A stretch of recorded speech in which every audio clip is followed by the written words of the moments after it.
ก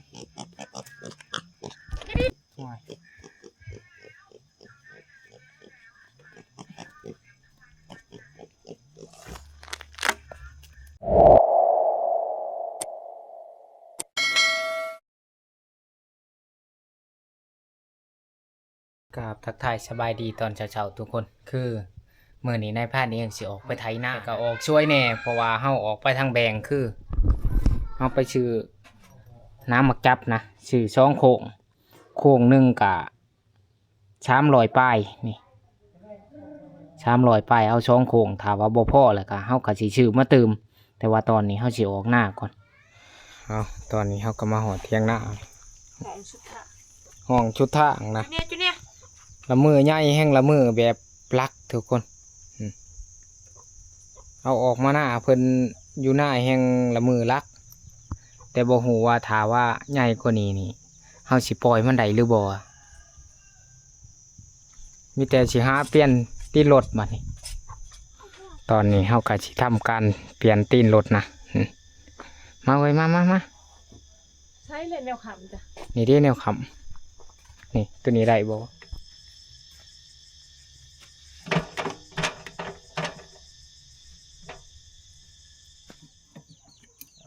ตอนนี้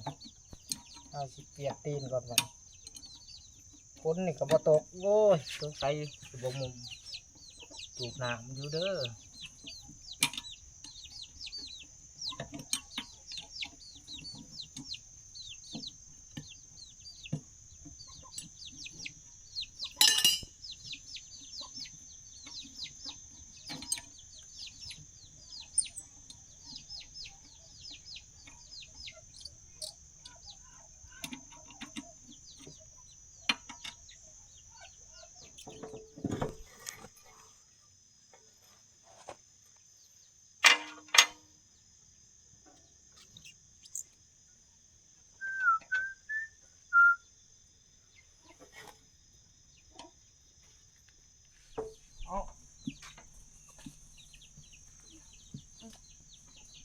ได้บ่ปลาราแก้มน้องปลาราเอามาเจ้เอาหลังจากเฮาเปลี่ยนตีนเรียบร้อยแล้วเฮาก็สิไปไถตะกร้าทุกคนมันก็ช่วยแหละนะ10 โมง 11 โมงเลยส่วนน้องน้ำพลกับอารันกับจูเนียร์ก็กันนอนไม่มีนี่ส่วนแม่เพื่อนก็ไปหากินนะถูกแล้วไปหาลูกไม้ลูกตอกเพราะว่าลักๆเลยถ้าเขาบ่หาลูกไม้กินก็จะหายังกินนะ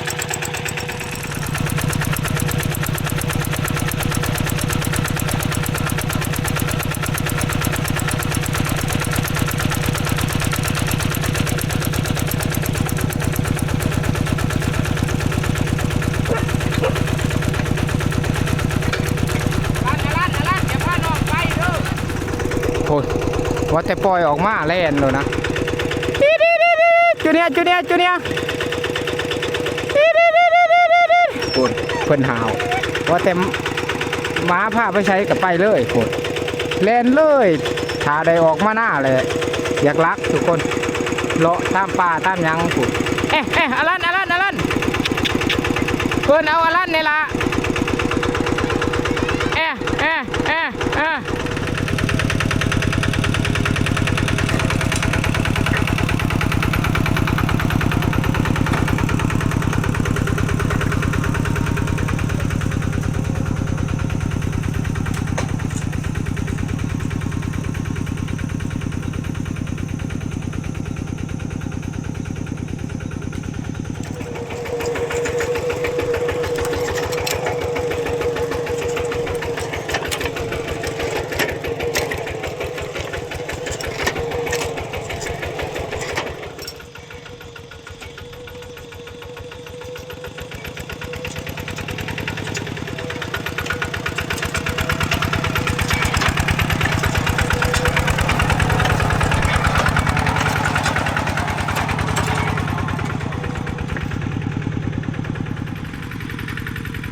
ถือว่าเฮาไทยแล้วเรียบร้อยแล้วทุกคน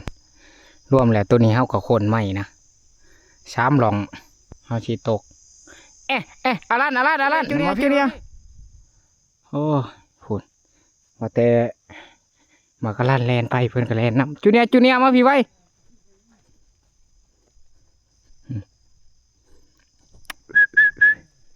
จะแลนหลายพุ่นจักดุดหยัง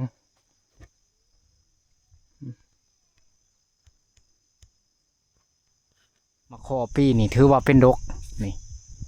ตามงาตามหยังนะพุ่นความดกเป็นปุ่มอยู่จองเอากระเทิงนี่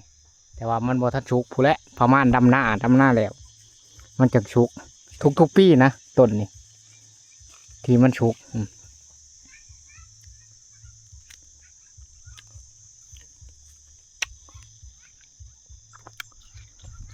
ชวนน้ำพ้นกับน้องจูเนียร์กับพากันแลนมากนะพูด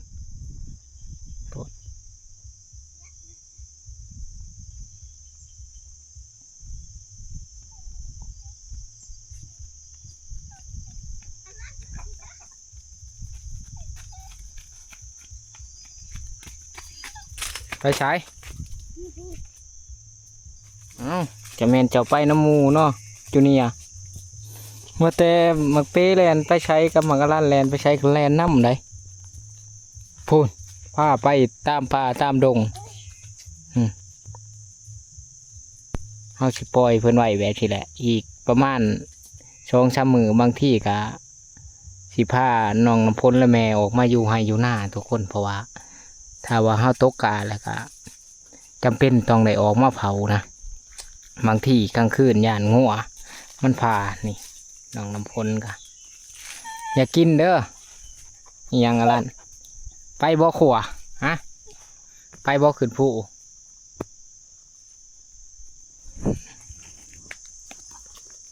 เฮ้ยคนขี้รักเอา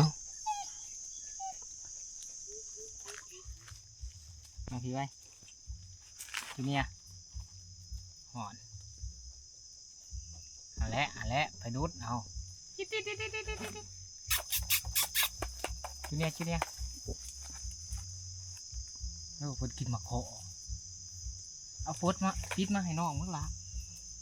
ปิดมาอีกเพิ่ง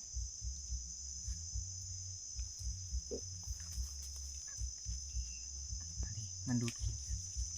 ปิดมาเอากิน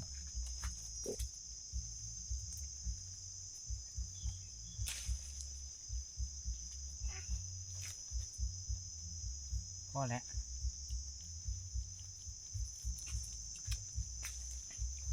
จูเนียมาพี่จูเนียมาหาพ่อมาพี่ไปปัดมาเอานอน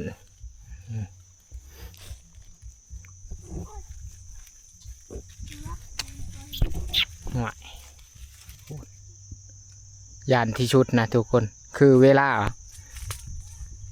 น้องม้าไปแหละจูเนียทุกครั้งนี่ที่อารันหรือว่าดวนเปนะมันแลนนะจูเนียเพื่อนกับชิแลนน้ำกลนตลอดนะเพราะว่าเพื่อนติดกันพูดแลนไปพูดแลนเอาหลังจากกินข้าวกินน้ำแล้วนายพาดเองกับพูดแล้วใช้ตะกาโบมไว้เพราะว่ามืออื่นเขาไก่สีทำการขาดแล้วก็ตกเลยแต่บ่หัวพ้นสิตกหรือบ่มือแรงเบิ่งกะคึมอยู่แต่จูบไว้เผื่อมันบ่ตกแต่บ่หัวสิเทิงหรือบ่นะเพราะว่าพ้นมันตกน้ำก็ยังบ่ทันหลาย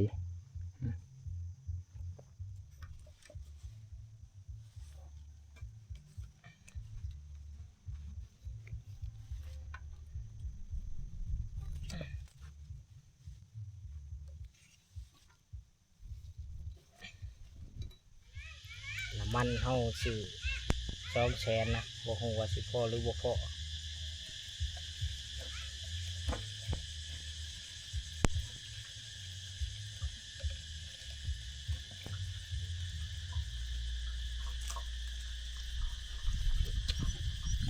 เด้อลันเด้อ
ถือว่าเฮาเอาน้ำขึ้นไว้นะแต่บ่ฮู้ว่าสิบกหรือบ่บกเพราะว่ามื้ออื่นนี่เฮาสิขาดแต่เช้านะเพราะว่าถ้าว่าเฮามื้ออื่นเฮาเฮ็ดหลายอย่างมันบ่ทันถ้าว่ามันบกเฮาก็สิจูบใหม่ยังหันแล้วก็หนีแน่3 ตามื้อนี่เฮาสิเอาลักมาพังเลยนะอ้อมไว้แต่บ่ฮู้ว่าเพิ่งใดแหละสิได้เฮ็ด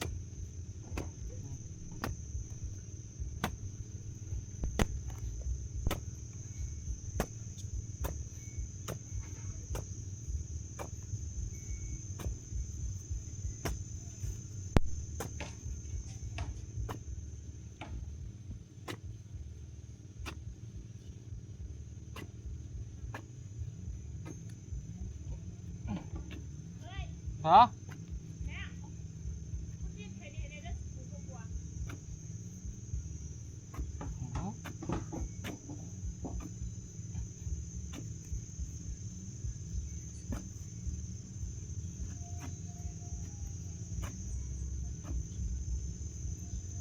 หัวหน้ากับท่านไหนไปย่างน้ำนะ2 คนเห็ดแล่นหนาแล่นลังเห็ดตัวไรกับท่านแล้วตัวไรสำคัญเท่ากับเห็ดก่อนอ่ะจุเนียบ่เอิญอ่ะ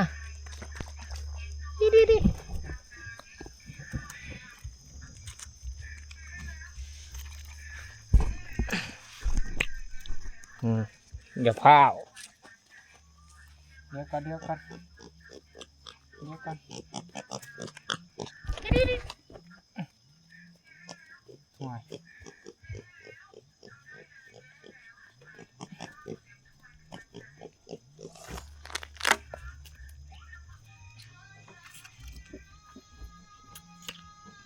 นะหาใหม่มาเพิ่งละหัวนุ่มมันลูกเอาใหม่มาหาใหม่หน่อยมาเจ็บค เอา อ ใหม่หน่อยมา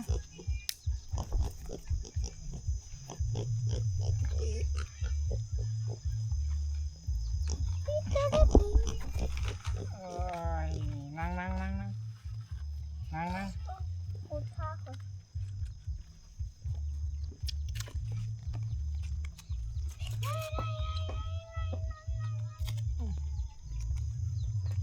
โอ้ปรุงหนึ่งเกลือเบิด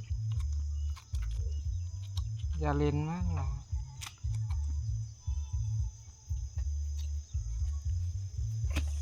เอา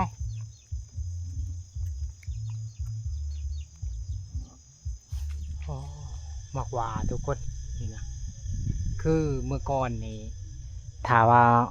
หอนย่ำให้ย่ำหน้านะหมักหวาชุกแนวนี่เขาเยี่ยงบางร้ายได้เมื่อก่อน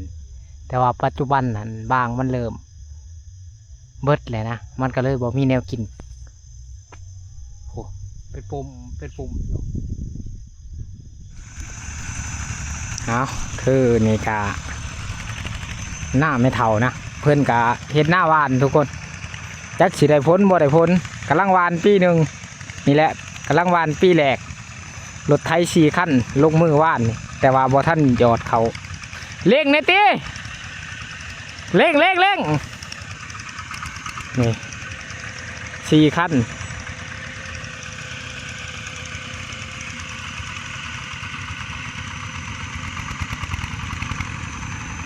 เมื่อยบ่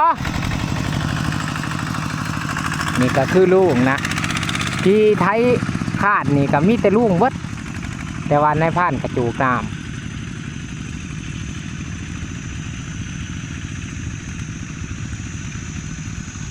นี่คือเลี้ยวไผ่ในผ่านครับขอผ่านดินเพิ่นนะพูดแล้วมาแต่ผูกทุกปีนี่ในเปลี่ยนเช้าตลอดเพราะว่าเช้าใหม่แหละเฮาพังมันดอก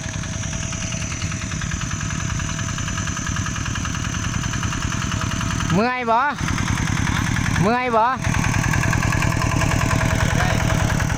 2 คันนี่ไปบ่ไหวพักผ่อนเพิ่นสิกำลังสิสตาร์ทเครื่องอีกเร่งเออ แก้ว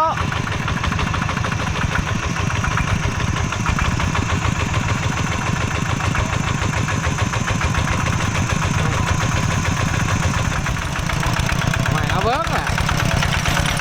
เอาว่าย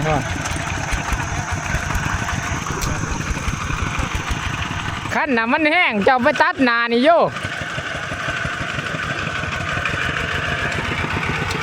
แท้เปียกแต่นี่นะใช้ตีนยางไว้ที่แต่ว่ามันค่อนข้างไปแห้งแหละเฮาเจ็บกล้ามเนื้อบ่คือตีนเล็กคือเฮาขุดเป็นคุมนะนี่แหละถ้าว่ามีเวลาเฮาก็สิอ้อมตะกาเพื่อบ่ให้งัวเข้านะแต่บ่ฮู้ว่ามือใดมีแต่ขุดไว้ยามเวลาว่างเฮาก็จังสิอ้อมส่วนหัวหน้านี่ก็บ่ทันใช้น้ำกำลังพังได้ยานหนึ่งนะแต่ก็ยังยานผู้แหละทั้งชนนะให้แม่จับ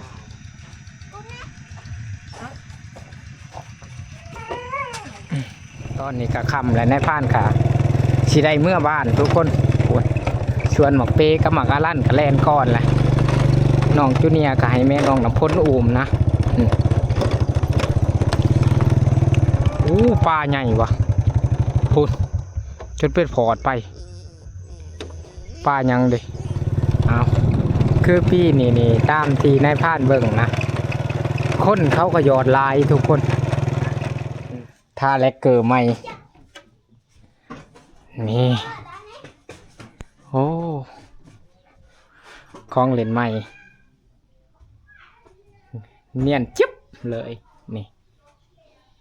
โอ้แหงแล้วมันแต่บ่ฮู้ว่าตอนใดสิได้ลองเพิ่นความงาม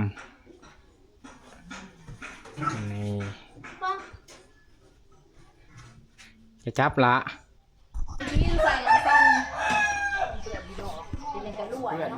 ขายเลขบ่ขายย่างเฮ้ยเพิ่งได้พอมาบ่พอไทยหน้าแล้วก็ไปกรุงเทพบ่บ่ปาก โหวัฒนไทย พอบ่ทันไทยโอ้ผัวบ่อยู่แหละอ้วนขึ้นเนาะ เอานี่มีแต่ลูกติดเบิดนี่ตอนนี้ก็ค่ำแล้วทุกคนคือเขามาฮอดบ้านแล้วก็พอดีลวกมากินนะบ่มีหยังกินแล้วก็มาฮอดนี้ก็ในพานก็สิขอปิดคลิปไว้เพียงเท่านี้นะพอกันในคลิปหน้าคือบางที่อีก 2-3 มื้อในพานเองก็สิได้เดินป่า